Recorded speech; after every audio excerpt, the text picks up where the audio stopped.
everyone, Melanie Minchinger here, illustrator for Gina K Designs. Today I'm sharing a new project with you with one of my newest sets from Gina K Designs, Beautiful Bees. And I want to show you how you can make a real simple scene with just a little bit of blending the flower and leaf elements in this set and one of the bees. And I'm going to be using the dies, so I'll be showing you those today as well.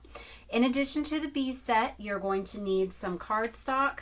This is the lemon drop, but today I'm going to be using the Gina K Lovely Lavender, and I'm going to be using some of the black onyx and the white. The white mat is 3 by 4 1/4, and the black onyx mat is 3 3/8 by 4 5/8, or you can use some of those great master layout dies if you want. I used those in my beautiful butterfly video that I shared earlier this week, if you saw that.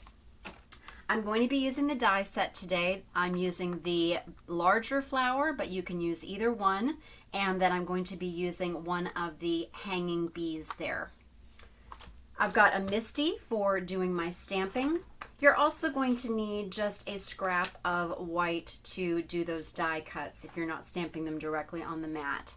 The ink pads that we're going to be using today, I'm going to be doing all of my images in the Gina K Designs Obsidian amalgam ink, and then I'm going to be using the blue Lagoon for blending on some very simple sky and clouds.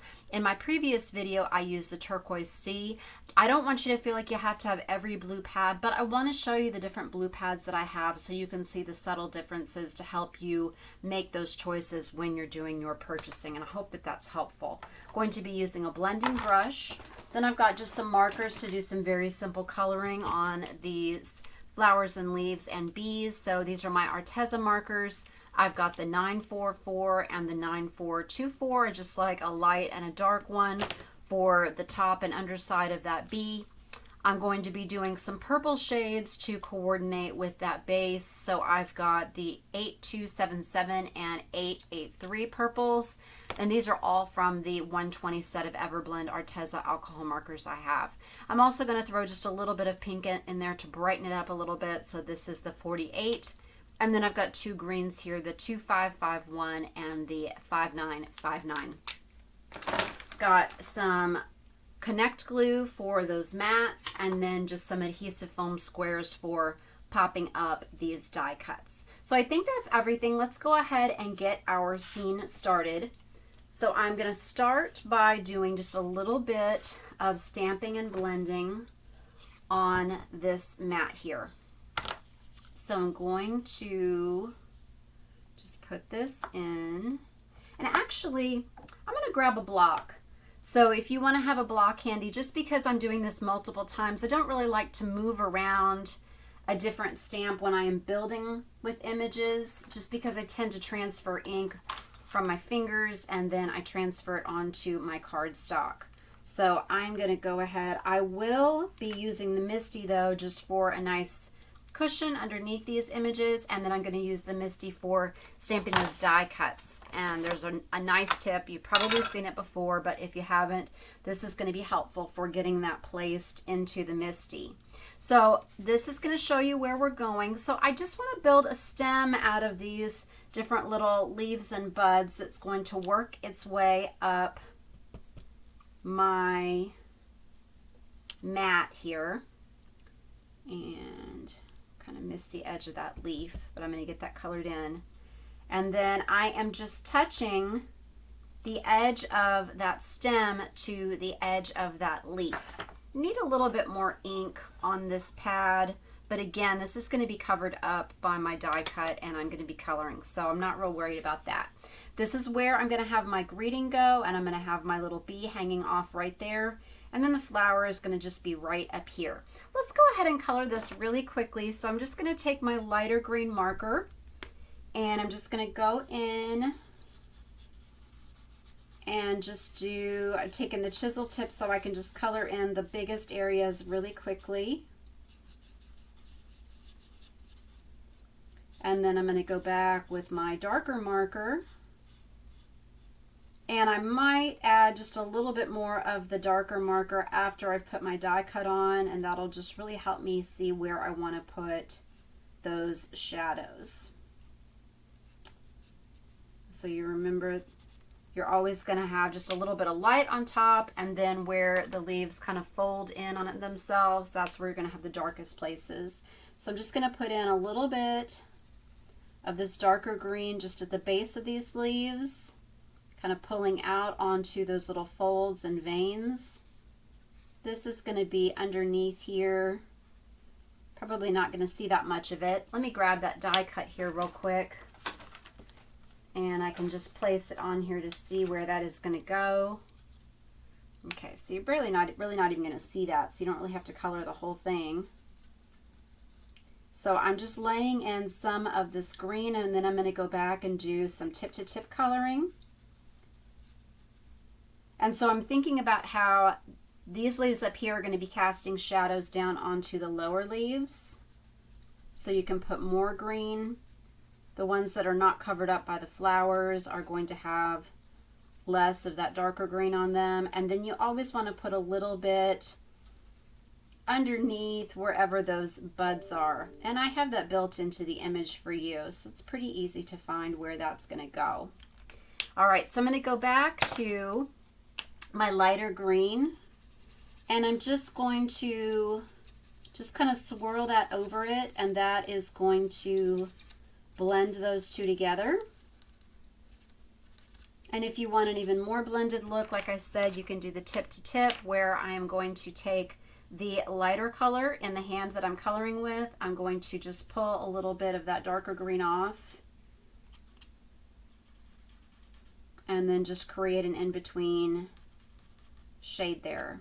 And because these are small areas that I'm coloring in, it might be hard to see the distinction, but it is going to create that blend and really just kind of make your images glow. And then it just fades right out because these are alcohol markers, so you don't have to worry about dirtying up that tip. It's just going to blend right off. And I left just a little bit of room open on those buds because I wanted to, where'd my tip cap go? Because I wanted to put in just a little bit of this purple. So I'm just going to add just a little bit of purple there and put in some of this darker. Okay. And then just a little bit of this pink, and it's just going to just make it pop just a little bit, kind of make a more plum color. All right. So now what I want to do, let's go ahead and get our bee and our butterfly stamped. So I'm going to put these into my MISTI here. So this is that negative piece where I cut out my die cuts. So when you place them in here, this is going to help you, and hang on, this is upside down. And I can tell that because you can feel that little rim from the other side of the stamp. Okay, so this is going to go in like this. And this one, you're going to look for those little notches. Haven't had my coffee this morning, so it takes me a second. All right, so that's going to go in just like that. This bee is going to go in like that. All right, so let me grab these images and get this small little hanging bee. So I'm going to line these up on top of the die cut, the opening, instead of on the paper, because since these are still a little bit sticky, it would pull that up. I'll pop these in after I get them placed. All right, so you can see that some of the petals stick out a little bit, and so that helps you find that coordinating petal. Okay, so it's going to go in just like that. And let's put our magnets down to hold that in place. Close that door. Get that inked up. This is right back in. And I had it. There we go. And my bee. Okay. So get this all inked up. And you can check it in the light. If it all looks shiny, then you've probably got all the inking done, but we can go back if we need to hit it one more time. And do that. use my fist like a Chucky. I still need to make my Chucky. Okay. All right, so I'm going to leave the bee as is, but I want to do this flower one more time. Okay, so I'm going to ink this up.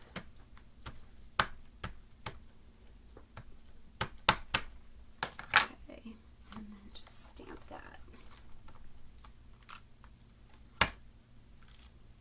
Okay, all right, so I'm going to leave that aside for a second and just really let that dry.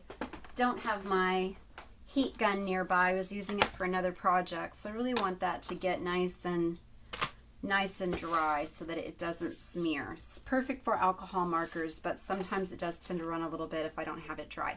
Okay, so I really liked with the You Gotta Believe that it would be hanging upside down, you know, the way that bees just move all over a flower. And so this is just really showing that it is believing and defying gravity. So I want to take, I'm not sure if this is the darker one. Yeah. So I want to put this on the underside of the bee. So even though both edges are kind of hanging below, you're still going to have that darker portion of the bee underneath the flower. Okay. And this is just really going to make it dimensional. And then I've got my lighter yellow. These are so easy to color. So excited about how much you love these bees. And I'm just going to put it on a little foam square. It only needs one. And then let's do our flower now. So I'm going to go ahead and start with my lighter purple. And I just want to dab in. You don't have to fill in the entire petal. So I'm just really just doing swiping quick strokes with this chisel tip. I really like having just the end of the petal being white, so it's just fading out. I love alcohol markers because they don't leave a line, so you can just move very quickly.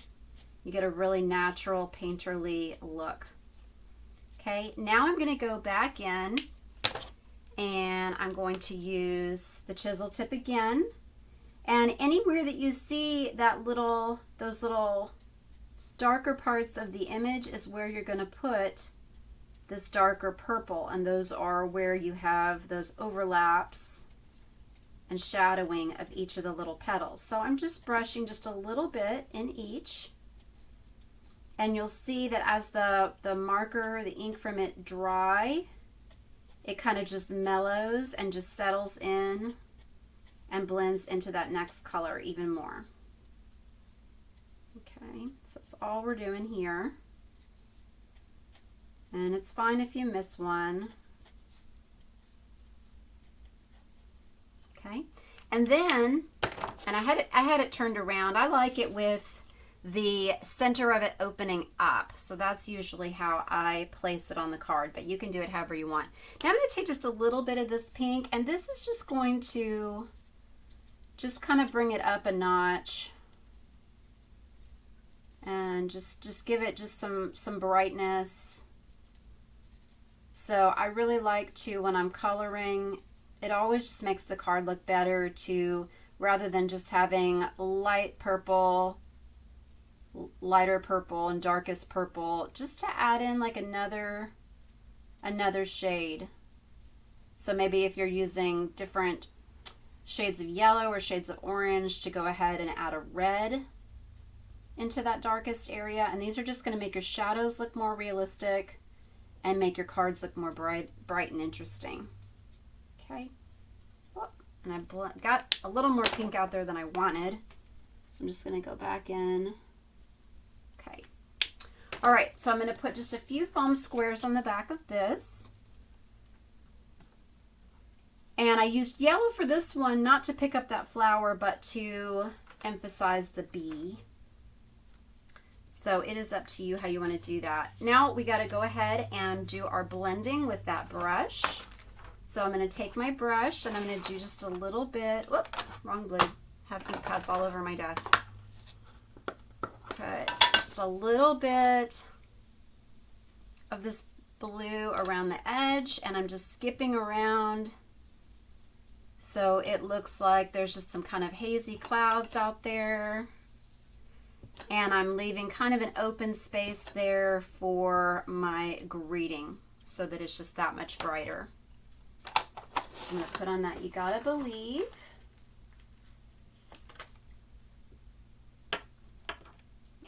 And I love this sentiment because it's just all about hope.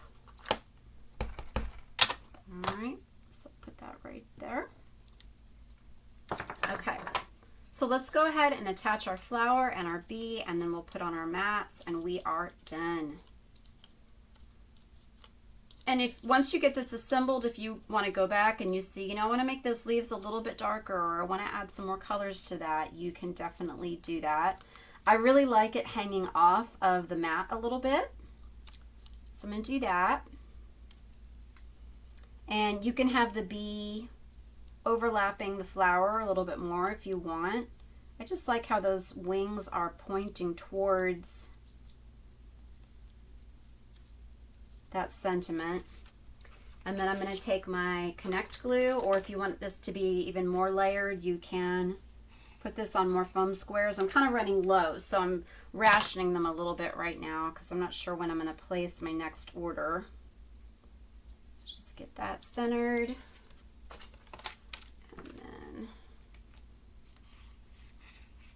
And that's it. So I've got a lot of really fun bee videos planned for you. This will look beautiful on the yellow too, actually, since purple and yellow are complementary colors. Okay, so let me know in the comments which one you like better, but this is a very easy card to assemble. Hope you enjoyed this project today. Please visit my blog, Hands, Head, and Heart, for more ideas and inspiration using all of my stamp sets, and visit us at Gina K Designs. Join our Facebook group. We love to see you there.